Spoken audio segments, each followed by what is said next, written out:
नमस्कार, स्वागत है आपका हमारे चैनल में एजुकेशन फॉर नॉलेज में। देखिए, झारखंड करंट अफेयर 2026 का एक इम्पॉर्टेंट टॉपिक है कि अभी हाल ही में न्यूज़ में आप देखें कि बिहार और झारखंड जल समझौता 25 साल पुराना विवाद खत्म हुआ। तो ये कौन सा जल विवाद समझौता था, कौन सा नदी लेकर बंटवारे को लेकर यहाँ पे विवाद था जो 25 साल का पुराना विवाद खत्म हुआ है, इससे संबंधित देखेंगे। ये आपका जेपीएससी और जेएसएससी और बिहार के लिहाज से भी इम्पोर्टेंट है, क्योंकि बिहार और झारखंड दोनों के लिए है। तो इस प्रकार से आप इसे अच्छे से कंप्लीट कर लीजिए। बीपीएससी वगैरह और जेपीएससी और दूसरे एग्जामों में पूछे जा सकते हैं। तो ये एक करेंट अफेयर जो है कि मोस्ट इंपॉर्टेंट है। यहाँ पे 10 प्रश्न है, आप प्रश्नों के थ्रू इसको हम लोग कंप्लीट कर लेते हैं। ये जो अपडेट आया है बड़ी अपडेट है। देखिए, करंट अफेयर के अंतर्गत क्वेश्चन लगातार एग्जामों में पूछे जाते हैं। पहला प्रश्न आपसे है कि हाल ही में बिहार और झारखंड के बीच सोन नदी के जल बंटवारे को लेकर कितने वर्षों से चला आ रहा विवाद समाप्त हुआ है। तो आप याद रखिएगा, बिहार और झारखंड के बीच सोन नदी को लेकर जल बंटवारे को लेकर 25 सालों का विवाद था, जो अब जाके समाप्त हुआ, खत्म हुआ है। अब एमओयू साइन किया गया है। तो यहाँ पे आपका करेक्ट आंसर 1 का क्या हो जाएगा? सी हो जाएगा। बस आपको इतना याद रखना कि 15 नवंबर 2000 ईस्वी को झारखंड गठन के बाद से लेकर 25 वर्षों तक ये विवाद था, जिसका समाधान किया गया। तो सोन नदी दोनों स्टेट में फ्लो करती है। अब देखिए, अगला है कि सोन नदी, आपसे सिंपल पूछा जा रहा है कि सोन नदी के जल बंटवारे से संबंधित ऐतिहासिक बाण सागर समझौता किस वर्ष हुआ था? तो यहाँ पे 2 का करेक्ट आंसर आपका यहाँ पे बी होगा, 1973 में। यानी कि सोन नदी के जल बंटवारे हेतु बाण सागर समझौता 1973 में 1973 में हुआ था। ये बाण सागर समझौता जो है ये सोन नदी से संबंधित है, ये जल बंटवारा से ही संबंधित है। फिर वही आपका अगला है कि 1973 के बाण सागर समझौते में निम्नलिखित में से कौन सा राज्य या क्षेत्र शामिल नहीं था? तो 3 का आंसर डी होगा, इसमें उड़ीसा शामिल नहीं था। 1973 समझौते में मध्य प्रदेश आपका और उत्तर प्रदेश यानी कि यूपी और एमपी, उसके बाद अविभाजित बिहार यानी कि झारखंड बिहार दोनों उस समय शामिल थे बाण सागर समझौता 1973 में। ये 3 राज्य मुख्य रूप से इस तीनों के बीच में किया गया था, लेकिन यही आपका जैसे उड़ीसा नहीं था।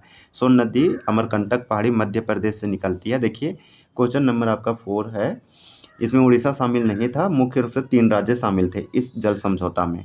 नए समझौते के तहत अविभाजित बिहार को आवंटित 7.75 मिलियन एकड़ फीट जल में से झारखंड को कितना जल आवंटित किया गया है? तो देखिए, अब जो है सो उसमें बिहार और झारखंड एक में था, तब समझौता किया गया था 1973 में। यूपी, मध्य प्रदेश और बिहार, तो बिहार में ही झारखंड था, अलग हुआ तब से, ये तो हुआ नहीं था, झारखंड को जल मिला नहीं था इसका। तो इस प्रकार से आप जाके बिहार और झारखंड में किया गया है। तो यहाँ पे आपका जो करेक्ट आंसर होगा 4 का, वो आपका बी हो जाएगा, 2.00 मिलियन एकड़ फीट आप याद रख सकते हैं, मतलब कि बहुत ही कम दिया गया।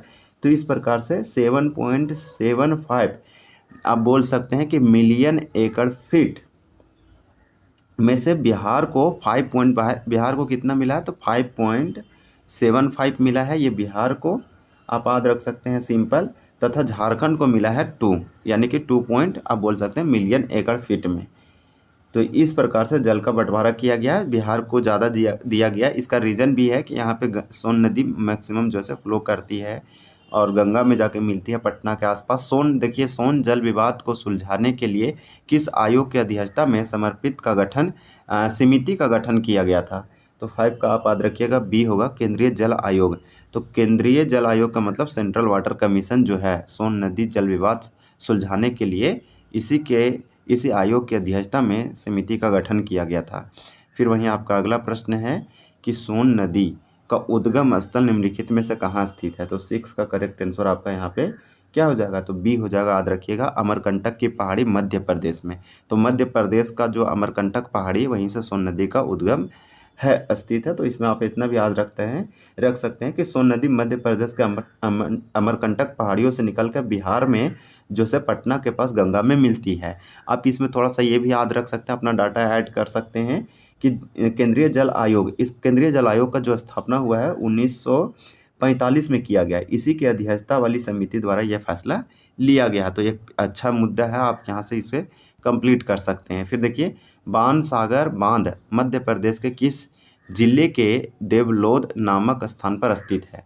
तो 7 का करेक्ट आंसर आपका यहाँ पे क्या हो जाएगा? 7 का बी हो जाएगा, यानी कि शहडोल में।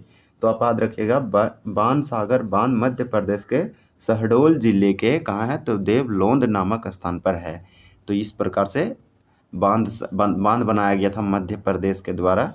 बाण सागर परियोजना के निर्माण का व्यय यानी लागत अनुपात एमपी यूपी अविभाजित बिहार क्या निर्धारित किया गया था? तो 8 का करेक्ट आंसर आपका यहाँ पे बी हो जाएगा, 2:1:1, यानी कि एमपी को 2, फिर वहीं यूपी का 1 और अविभाजित बिहार को 1 था। ये निर्धारित था, आप बोल सकते हैं व्यय खर्च लागत बाण सागर परियोजना का निर्माण के लिए। तो 8 का आपको याद रखना है कि यहाँ पे आपका जो है बी होगा। 50% व्यय मध्य प्रदेश को 2 भाग दिया गया, वहीं 25-25 व्यय यूपी और अविभाजित बिहार को दिया गया है। लेकिन अब जो है इसे ब्रेक डाउन कर दिया गया, 1 और 1 में डिवाइड कर दिया है, 1 झारखंड और इस तरह से करके किया गया है झारखंड और बिहार को। फिर देखिए आपसे पूछा जा रहा है कि बिहार और झारखंड के बीच सोन जल समझौते के बाद केंद्र सरकार के द्वारा किस अन्य प्रमुख नदी जल विवाद को सुलझाने की पहल की जा रही है? तो यहाँ पे 9 का करेक्ट आंसर आपका क्या हो जाएगा? तो सी हो जाएगा, महानदी जल विवाद। उड़ीसा और छत्तीसगढ़ के बीच में महानदी जल विवाद है, तो यही केंद्र सरकार के द्वारा इसे भी सुलझाने की कोशिश किया जा रहा है। बिहार झारखंड का जब भी जो है सोन नदी के बीच विभाजन जो है कंप्लीट होता है, ये जो विवाद था वो 10 आपका पूछा जा रहा है। और महानदी के बारे में आप याद रखिए, महानदी जल विवाद उड़ीसा और छत्तीसगढ़ के बीच में है। छत्तीसगढ़ से निकलते हुए ये उड़ीसा में जाता है। केंद्र की मध्यस्थता से 2 राज्यों द्वारा आपसी सहमति से जल विवाद सुलझाना निम्नलिखित में से किस सिद्धांत का उत्कृष्ट उदाहरण है? तो 10 का आपका बी होगा, ये सहकारी संघवाद कोऑपरेटिव फेडरलिज्म को दिखाता है। तो 10 का करेक्ट आंसर आपका यहाँ पे बी होगा कि केंद्र और राज्यों का आपसी समन्वय और सहयोग सहकारी संघवाद को दर्शाता है, ये आपको मालूम होना चाहिए। तो इस प्रकार से टोटल 10 प्रश्न तो हम लोग बहुत अच्छे से कंप्लीट कर लिए। यहाँ देखिए महानदी जल विवाद उड़ीसा और छत्तीसगढ़ दिया गया है। तो चलिए आपके लिए एक प्रश्न है, आपको कमेंट करके बताना है कि बाण सागर बांध जो है मध्य प्रदेश के किस जिले में स्थित है? तो इस प्रकार से यहाँ पर ऑप्शन आप कमेंट कर सकते हैं। तो चलिए मिलते हैं दूसरे करेंट अफेयर में, तब तक के लिए धन्यवाद।